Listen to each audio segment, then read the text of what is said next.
We have been discussing that the square root of 2 is an example of irrational number, but actually we haven't proved it. And I would like to go over this proof because it's a very neat example of a proof by contradiction. We will do many of these during this semester. So let's refresh how a proof by contradiction goes. So first thing, we need to assume the contrary of what we want to prove. So assume to the contrary, and we write it like this.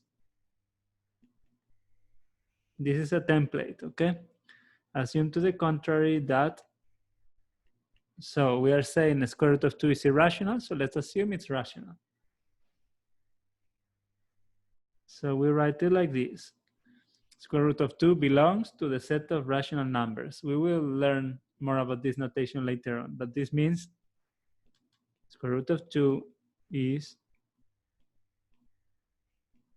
rational, okay? That means, so now we need to use the definition, square root of 2 is equal to m divided by n, okay?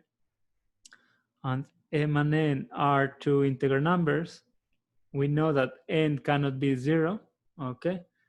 And here there is one more thing that we need to assume. We may not have noticed when we write it with letters m and n, but usually when we write the rational number, we simplify it, right? So let me assume that the fraction is already simplified. So m and n do not share common factors. Okay, in other words, m over n cannot be further simplified. All right, so this is as far as we can get using the definition. So now it's time for algebra to kick in. So m equals the square root of 2n, and there is not much that we can do except squaring both sides. And when we look at this, m squared equals 2n squared, we notice something. We notice that m squared is an even number. Okay, so that must be important. Now, the key observation here, when you know that m squared is even, is that m must be even 2. Okay. Now you should be wondering, is that true? Is it so? And that's the way to go. So you can pause the video and think yourself if you are able to prove that m must be even 2. Okay, anyway, to see this, you can do by contradiction. You can say, well, otherwise, what happens otherwise? Otherwise, if m is not even, then it must be of the form 2p plus 1, right?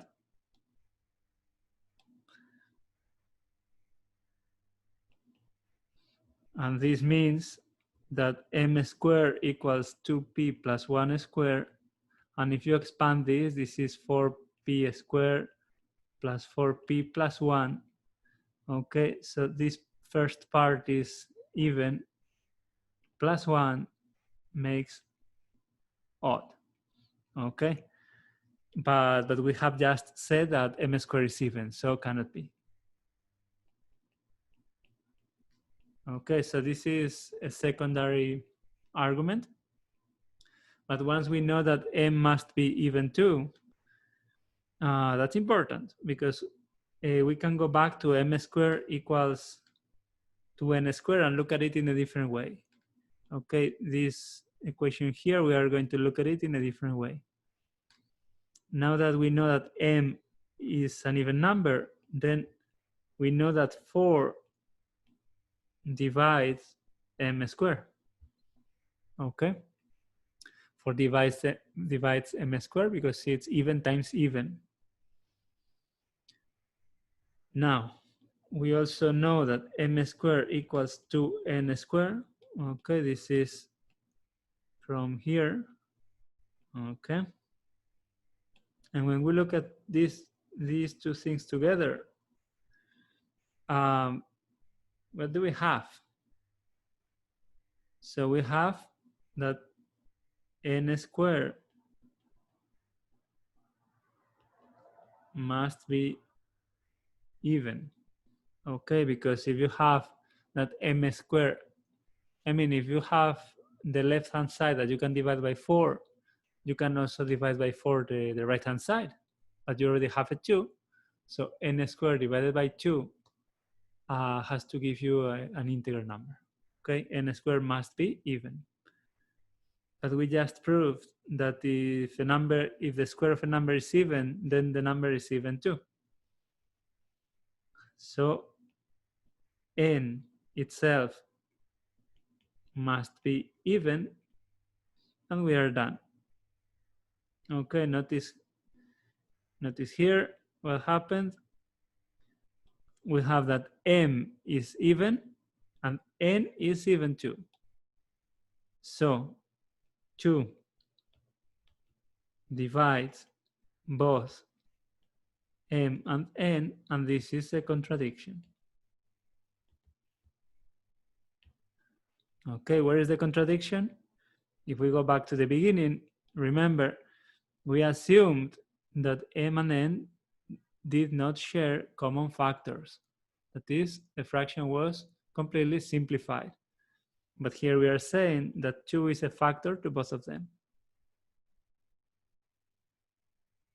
So that's a contradiction. Let me write it here for you. We assumed an n didn't share common factors. And here is our proof by contradiction that a square root of 2 is irrational.